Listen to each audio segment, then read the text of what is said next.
Lovely, lovely people. A pleasant afternoon to everybody. Now, wonderful people. You know, sometimes when I make this video, I hate the fact that I have to take it down to the granular level and break it up so that people understand how it is not based on a particular political party, but it is based on who is in governance. So whether was the People's National Party in governance or it is the Jamaica Labour Party, I would speak on same if I see this happening. So I listened to a clipping of a very popular vlogger, social media, I suppose they call him influencer because he influences others. And he was lambasting. He was verbally, it's like of sort, he was verbally abusing, I would call it, the current Prime Minister, which is Dr. Andrew Holness. He called him a B-man.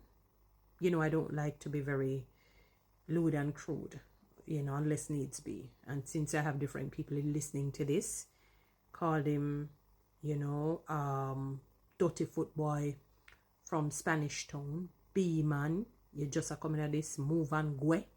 I heard him saying it. And it's not the first I've heard that particular so-called social media influencer referring to the Prime Minister in such a manner and other members of Parliament. Let me read Romans chapter 13 to you, reading using the Amplified Version. And the title is Be Subject to Government, because the leadership that it is talking, when it says subject, you show respect and honor once the laws are just and fair and whatever they're telling you to do, you listen. You know, let every person be subject to the governing authorities. So you be subject to, when it says subject, not subduing, you know. So it doesn't mean be abused. Mean you listen and you're under the auspices of the government. And you know, the current leader is Dr. Andrew Holness. So it says, let every person be subject to the governing authorities.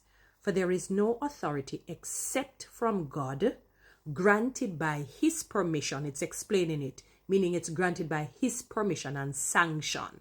So it doesn't mean it has nothing to do with his perfect will, but he will allow it for whatever reason.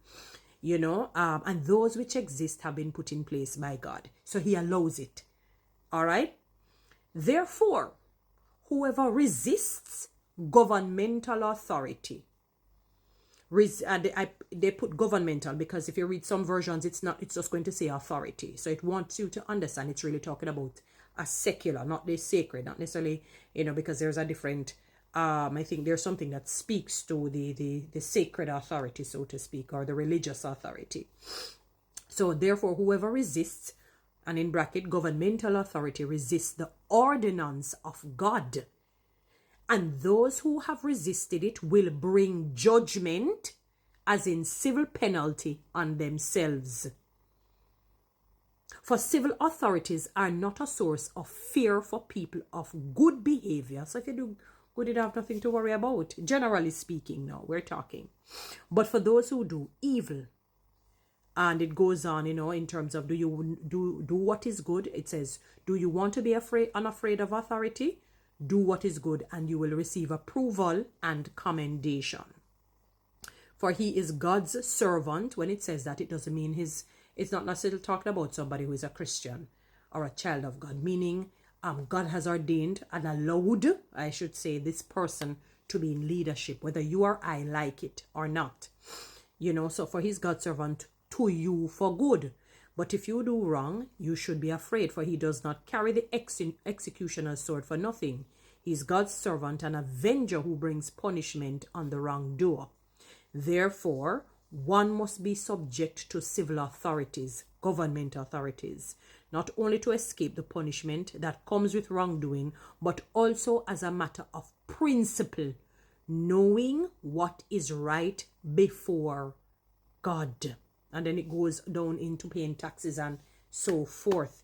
Because it says, and those who have resisted it will bring judgment on themselves.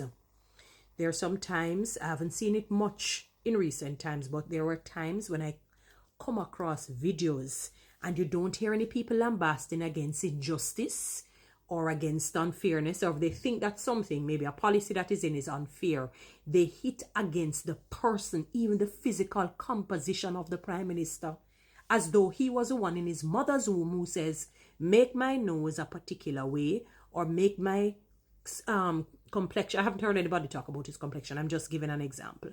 My complexion a particular way, make my shape a particular way, make me come out, you know, with my head shaped like this.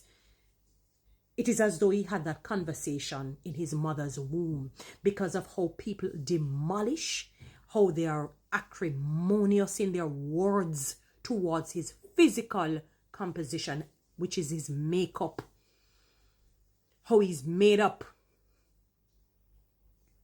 And instead of speaking against, let us say he was doing something that was not right, instead of speaking out against the action, they speak against the physical person, which therefore tells a story that it is a personal vendetta for whatever reason.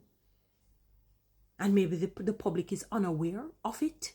That maybe he was your friend in the past and on a fallout and you're upset or whatever it is. And that is how we're reading it. I'm really being sarcastic.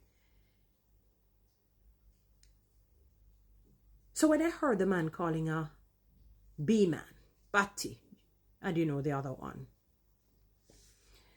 and then calling him dirty foot boy from Spanish Town,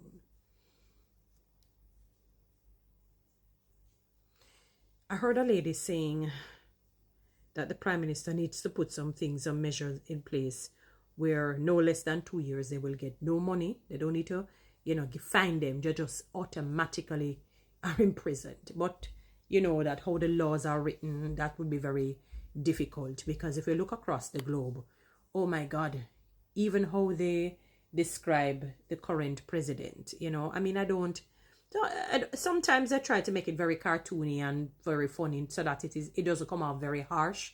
You know, it's like a soft disrespect. I don't know, for lack of a better term. You know, like they will put him in a sort of cartoonish thing and so on. But I'm never one sometimes to support these things, because one of the things that people may not understand, always know this: you are who you are, morning, noon, and night. In other words, whatever they do to those people, if you become the next Prime Minister or President, they will do it to you. Don't feel that you're exempt. And you don't even have to go that far of becoming a Prime Minister or a President. Just manage something, or you don't even have to. Just continue to live life, and then you will face the wrath of people.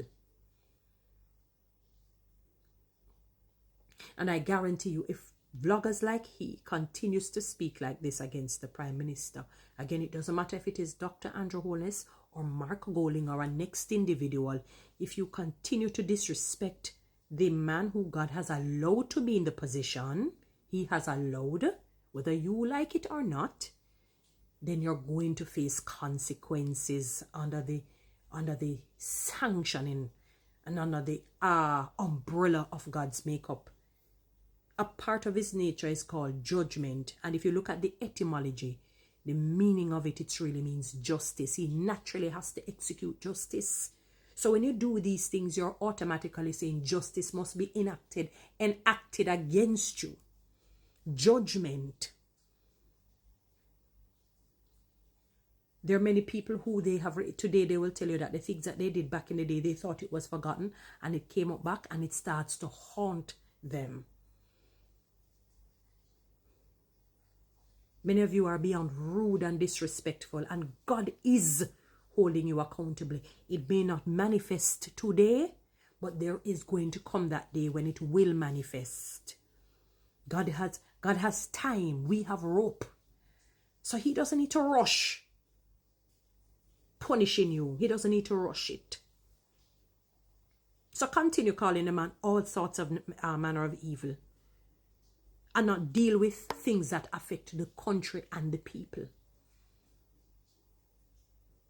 He was, I could hardly believe it. Rude.